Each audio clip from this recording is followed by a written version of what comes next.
I want to know about your perspective, like how has your perspective on diet changed from the beginning to now? Meaning, when you first tried dieting, maybe you weren't successful and then you had success, but you gained your weight back, and now you're mostly maintaining. So, what is your overall perspective on diet these days? Great question. My perspective has changed so radically that if I go back to childhood, it was diets were being done to me as a punishment as a little kid. And I think about this a lot. Like, I'm beyond sure my mom sat me down at some point and said, like, here's what food is and here's what it does. I have no memory of that. I have no like analytical memory of that happening.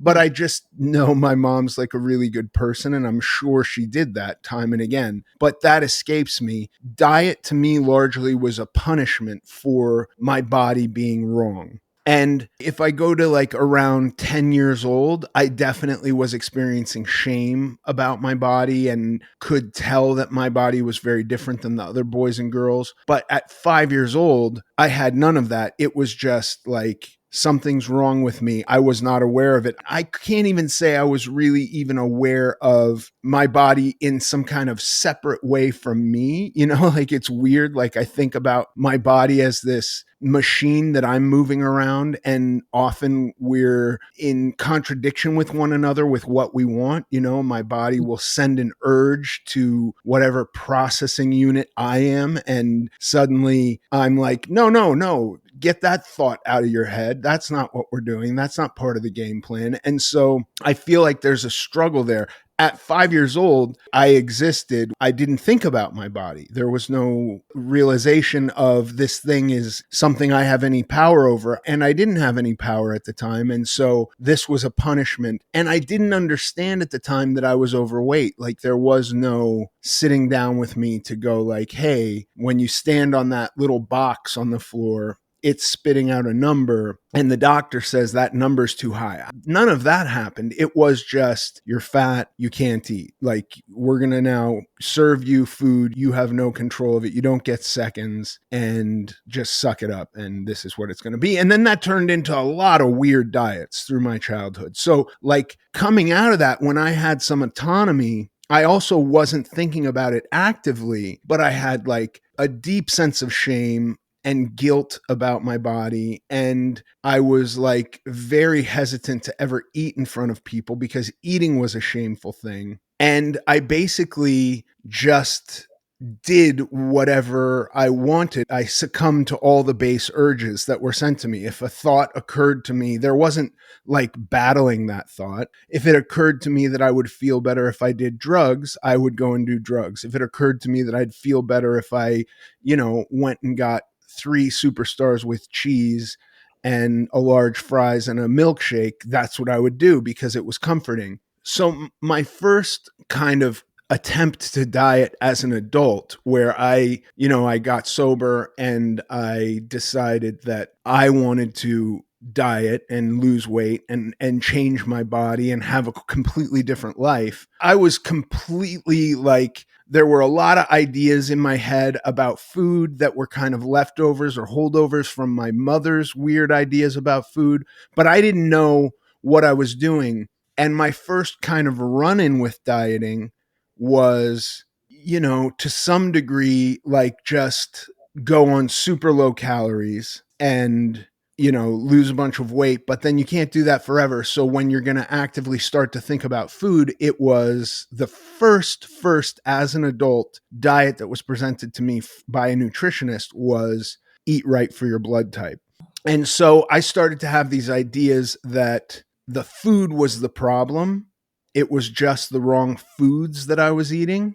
Mm-hmm. And that resonated greatly because as a kid, my mom would often go through these, long, arduous bouts with like, oh my God, nightshades. It turns out nightshades are really bad for you. So we're not going to be eating tomatoes and eggplants and mushrooms, I think. And there's probably other ones that I'm forgetting, but like those are causing this problem. And as a kid, it's all filtered through, I'm picking up tiny little fractions of it. But when it came to being an adult and going like, I need to figure this out. I want to change.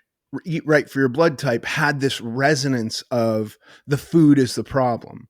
Mhm. And so that was what started me on my path. And then I clung to over the years anything that was harmonious with that idea. The food is the problem. So it was gluten is the problem, and then I'll just not eat anything with gluten, or sugar is the problem and I got to get rid of sugar. And then when that's not getting me to where I want to go, there was also this strong desire for a finish line.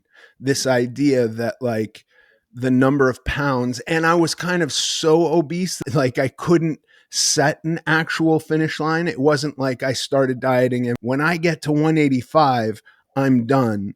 That seemed so far away that I wasn't even doing that, almost without thinking it through, that there was a finish line, that there was going to be a certain number of pounds lost, that once I arrived there, it would be like, Siddhartha sitting under the Bodhi tree for 49 days and achieving enlightenment, right? Like that was really how I was thinking of it. If I can harm myself well or go through this punishment of my flesh, I will achieve enlightenment. And like, listen, sitting under a tree for 49 days sounds absolutely fucking awful. So I'm literally, without being overly analytical, grasping to these kind of concepts and plugging them together. And my perspective was there's something out there that is in the food that's harming me.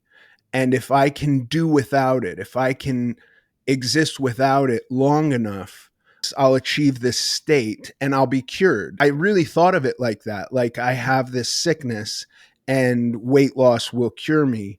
And man, I just was on that was the cycle. When they talk about yo-yo dieting, that was the cycle, because a lot of those diets would produce weight loss, but they wouldn't ever, none of them got me anywhere near what I imagined was a finish line. And so when they'd stall out and motivation, the only motivation to do it was that I was losing weight. And as soon as I wasn't losing weight, it became a real grind. If I would get on the scale and see a pound down every day or even 3 pounds a week, I was great. When that stopped, prolonged period of time, then the motivation to keep eating that way was gone, because that was the only reason I was doing it. The difference between then and now is I don't think of any of those things as the problem. Like the problem does not exist outside of me at all. The problem is entirely me and within me and how I interact with the external.